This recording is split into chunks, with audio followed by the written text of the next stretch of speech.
I would like to talk to you for a little bit about the murder of Mollie Tibbett.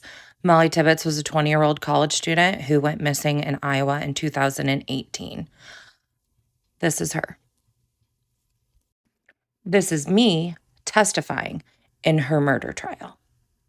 A couple of key points I want to point out to you in why I made the decision to testify.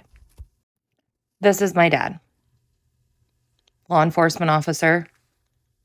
Here's a brief statement of quite a few things I take concerning about him. Here's the tip line. I called that. I called that tip line to report my concerns that there was a monster who's disguised as a police officer who lives in that area, and I know the things he is capable of doing. Obviously thought I was crazy.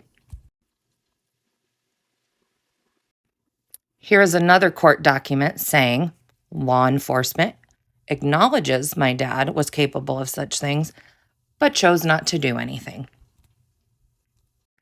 5 weeks later, Mollie Tibbett's body is in fact found on my dad's property line, just on the other side of his fence. Coincidence? Also, get this. This man takes the stand during the trial, says that he was not aware of any report against my dad, but yet he does think that he talked to him. He was a little iffy on that. He does say, though, that he did not document their conversation.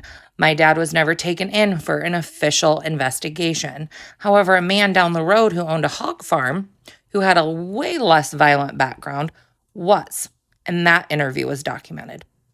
Why was my dad's not? Was it because he's a cop? Tune into the next video where I'll be sharing clipses of the court trial where they specifically state they did not look into my dad and have not looked into my dad.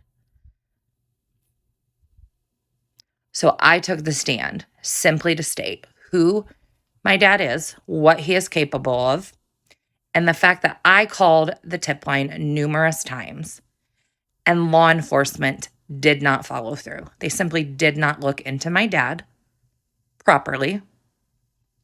And I want to know why. What do you think? I know you probably think I'm crazy. Doesn't make sense.